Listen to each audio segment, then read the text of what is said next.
Այսօր կզրուցենք Ուժեղ Հայաստան կուսակցության անդամ Արեգա Հովսեփյանի հետ։ Մեր այսօրվա թեման Արեգա կլինի աղքատության թեման, որը հանդիսանում է այս պահի դրությամբ Հայաստանի Հանրապետությունում շատ արդիական ցավոք սրտի խնդիր, եւ Ուժեղ Հայաստանը ներկայացրել է ծրագիր, որի մասին ուզում եմ այսօր խոսենք, որովհետեւ համացանցում հանդիպել եմ տարբեր տեսակի մեկնաբանություններ, կարծես թե մարդիկ լավ չեն կամ հասկացել կամ ընկալում այդ ամեն ինչը։ Հիմա կարևոր է, որ դա պարզաբանենք։ Այս ծրագիրը, որ մշակվել է Ուժեղ Հայաստան կուսակցության կողմից, մենք համարում ենք ամենակարևորներից մեկը, որովհետև ինչպես Սամվել Կարապետյանն էր հայտարարել, իր համար պատվի հարց է, որ Հայաստանում սոված երեխա չլինի։ Իսկ այսօր մենք ունենք այնպիսի իրավիճակ, որ Հայաստանում երեխաների մի մեծ մաս քնում է սոված ու քնում է սառը տանը, որովհետև իր ընտանիքը, իր ծնողները չեն կարողանում հոգալ ամենապարզ պայմանների ծախսերը, որովհետև նրանց եկամուտները նվազագույնից է ցածր են։ Կան մարզեր, Շիրակի մարզը, Վայոց ձորի մարզը, որտեղ որ այդ ցուցանիշը պարզապես աղմրկեցուցիչ է, նույն օրինակ Շիրակի մարզում ամեն երկրորդ որոշ չափանիշներով երրորդ երեխան հագուստի խնդիր ունի կամ սննդի խնդիր ունի։ Սա մեր երկրի համար, որտեղ որ կա հստակ կոնտրաստ, երբ որ մենք տեսնում ենք օրինակ պարգևավճարներ է տրվում, ամենամիշ անհասկանալի ինչ ձեռքբերումների համար, երբ որ մենք տեսնում ենք ինչ ճոխ միջոցառումներ են կազմակերպվում, հենց այս օրերին էլ կազմակերպողները, ամենևին էլ չստորադասելով այդ կազմակերպված միջոցառումների կարևորությունը, բայց ամեն դեպքում մենք համոզված ենք, որ այս երեխաները, հայ երեխաները պետք է շատ ավելի լավ պայմաններում ապրեն եւ չունենան այն տարական կարիքները, որոնք որ այսօր ունեն։ Եվ սա ունենալով մեր մտքում մենք մշակել ենք այդ ծրագիրը եւ մարդկանց առաջարկում ենք այս մեծ ու հեղափոխական ծրագիրը։ Որտեղից է գոյանալու հիմնադրամի բյուջեն եւ ինչպես է կընտրելու շահառուներին։ Շատ կարևոր հարցեր բարձրաձայնեցիք, որովհետեւ իսկապես որոշակի հարցերը պարզաբանելով մարդկանց համար ավելի ընկալելի կլինի այս ծրագրի բունեությունը։ Ուրեմն այս ծրագիրը բոլոր ծայրահեղ աղքատների համար է։ Ծայրահեղ աղքատությունը հստակ բնորոշվում է իր չափանիշներով այն ընտանիքները, որոնց որ եկամուտները հստակ սանդղակից ավելի ցածր են։ Եթե ես չեմ սխալվում, դա միջին աշխատավարձը մոտ 70,000 է կազմում, իսկ ծայրահեղ աղքատներինը մոտ 40,000-ի կարգի է։ Այսինքն, եթե ընտանիքի հաշվարկով նրանց ընդհանուր ամսական եկամուտը այդ գումարից ցածր է, ապա նրանք կարողանալու են օգտվել այս ծրագրից։ Ինչպես է այս բյուջեն գոյանալու, այն հիմնադրամը, որ մենք առաջարկում ենք, որպեսզի ստեղծվի, սա պետական հիմնադրամ է, բայց պետության ներդրումը այնտեղ լինելու է փոքր, գերակշիռ մասը ներդրվելու է հայ մեծ բարերարների կողմից, գործարարների կողմից, հայկական սփյուռքից,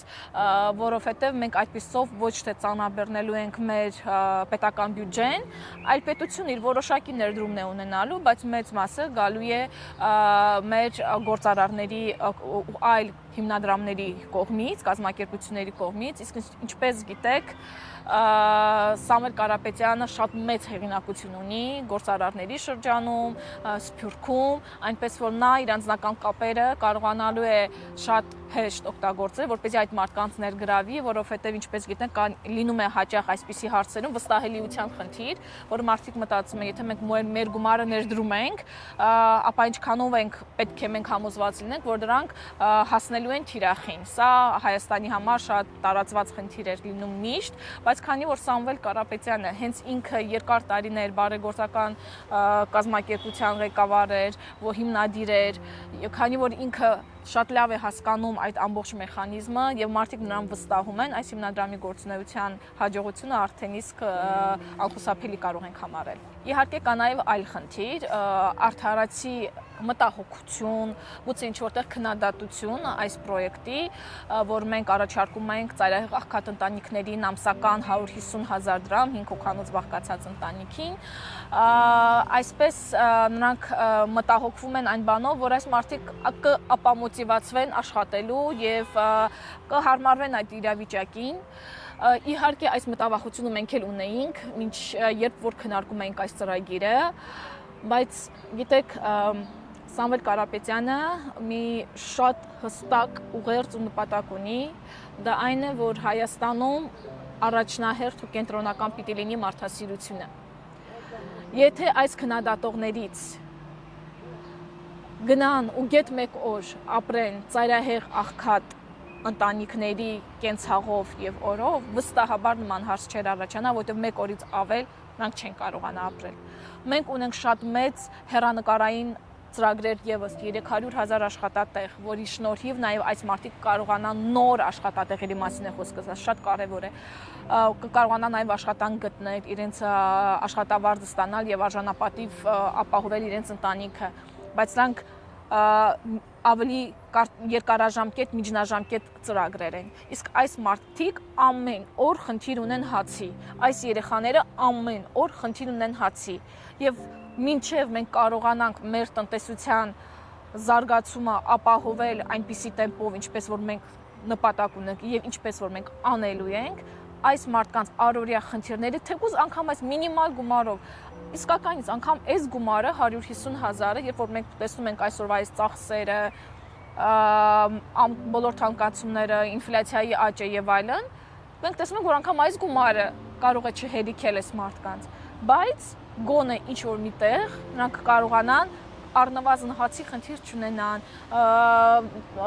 բնակարանը տաքացնելու խնդիրներ չունենան եւ գոնե ինչ որ մի կարճ ժամանակահատվածով մենք այս խնդիրները կլուծենք։ Խոսեցի 300,000 աշխատատեղերի մասին,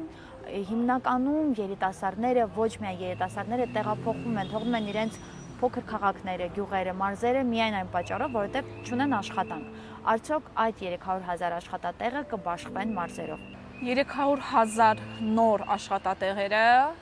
մեր կուսակցության գլխավոր այս ծրագրերից մեկն է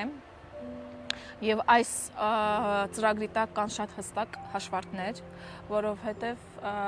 մենք նաեւ շատ քննադատվել ենք նաեւ այս ծրագրի համար, բայց մենք ունենք արդեն այդ պաշտպանվածությունը այդ քննադատությունների, որովհետեւ համոզված ենք, որ սա առաջինը հնարավոր է, երկրորդը մեր տնտեսության համար սրընթաց զարգացում է ապահովելու։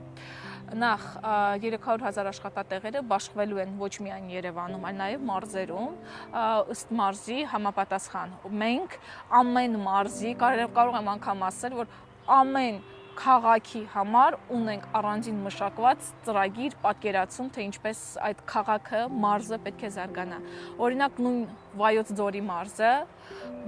հսկայական մեծ պոտենցիալ ունի туриզմի, որը որ չի իրականացվում եւ մենք համոզված ենք, որ туриզմի վրա մեծ ուշադրություն դարձնելով այնտեղ կբացվեն համապատասխան աշխատատեղեր եւ մարդիկ կարողանան ապրել իրենց տանը, իրենց ծննդավայրում եւ ունենալ աշխատանք։ Միևնույն ժամանակ Գեղարքունիքի մարզում հսկայական պոտենցիալ ունի նույն Սևանա լիճը, որը որ միայն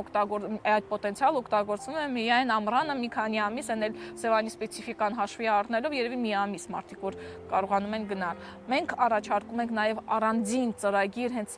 Սևանի ու Գեղարքունիքի հետ կապված։ Եվ այդպես շարունակ ամեն մարզի համար մենք ունենք առանձնահատուկ մոտեցում եւ հենց սրանով էլ ես համարում եմ, որ մեր կուսակցությունը տարբերվում է մյուս բոլոր կուսակցություններից, որովհետեւ ոչ թե մենք այսպես վերացական խոստումներ ենք տալիս, այլ մենք տալիս ենք հստակ առաջարկներ, հստակ ծրագրեր։ Արեգա, քանի որ շատ է շփում մարդկանց հետ, գնում եք մարզեր, արդյոք կա ինչ-որ օրինակ ընտանիքի, թե ինչ-որ կոնկրետ մարդ ում հետ հանդիպելուց հետո դու հասկացա, որ այս ծրագիրը անհրաժեշտություն է եւ չկա սպասելու ժամանակ։ Մարզային այցելությունները ես բազմիցս եմ նշել, որ մեր կուսակցության համար եւ անձնապես նաեւ ինձ համար ամենահաճելի եւ ամենասպասված դրվագներից են մեր այս ընթացքում մեր գործունեության։ Հավատացեք, հատկապես շատ տխուր էր, ես նույնիսկ կարծես թե անդրադառնում այդ երկու մարզերին, Շիրակի եւ Վայոց ձորի մարզերը, որտեղ որ գնացել ենք։ Ես անգամ մինչ օրս հիշում եմ այն ծանր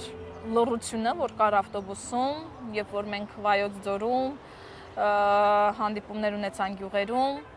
ու տեսանք այն աղքատությունը, որ կար։ Ես պատահական շատ հանդիպեցի այդտեղ նաև մի արցախցի ընտանիքի, մի կնոջ, ով որ էլի բռնի տեղահանված էր 2023 թվականի Արցախի հայաթափումից հետո, տեղափոխվել էր Հայաստան, նա ուներ 3 երեխաներ ու այդ շատ ցուրտ էր, իսկական մենք էլ վերջին երեկոյան մոտ էր, շատ ցուրտ էր, երեխաները շատ բարակ հագուստով բան, ասում էին ինչու չեք գնում, էլի գնացեք տուն, գոնե մի հատ հագուստ հագնեք, ասեցին, որ պարզապես հագուստ չունեն երեխաները։ Ամուսինը վիրավոր էր պատերազմից ու կարծես թե աշխատունակ չէր։ Եվ հիմա որ մտածում ենք ինչ որ մեղադրողներ մեզ, որ ասում են բան այդ մարդիկ կապամոտիվացվեն աշխատելու, ես ուզում եմ ասել այդ մարդկանց գնացեք այդ կնոջ հետ մի օր ընտանիքում ապրեք, հասկացեք մեկ օրվա կարևորությունը։ Եվ ոչինչ, եթե անգամ ասենք այդ 18000, եթե չեմ սխալվում, Հայաստանում ծայրահեղ աղքատները 18000 են, եթե թող այդ 18000 ընտանիքը թող ապրի մի քիչ էլ ապամոտիվացված աշխատելու, բայց երեխաները հացի ու հագուստի խնդիր չունենան։ Որն է քո երազանքի Հայաստանը, որի համար պատրաստ ես անքուն գիշերներ անցկացնել աշխատելով։ Ես այսօր էլ 24/7 ռեժիմով աշխատում եմ, որպեսզի ունենանք այն Հայաստանը, որի մասին ես երազում եմ։ Այսօր ես անգամ մտածում եմ, որ հաճախ կարոտում եմ իմ երեխաներին, երբ որ ես դռնով մտնում եմ, հաճախ նրանք քնած են լինում, ու երբեմն անգամ ինչ-որ մեղքի զգացում է լինում ինձ մոտ, բայց հասկանում եմ, որ այսօրվա իմ գործունեությունը, այսօրվա իմ աշխատանքը հենց նրա համար է, որ նրանք ապրեն այն Հայաստանը, որ իրենց մաման է նաև կերտելու։ Այդ Հայաստանը ուժեղ է, այդ Հայաստանում արդարություն է, այդ Հայաստանը արդար է եւ այդ Հայաստանում չկան քաղաքական բանտարկյալներ, այդ Հայաստանում եկեղեցին հաղթում է փողոցին եւ այդ Հայաստանում ճշմարտությունը հաղթում է կեղծիքին։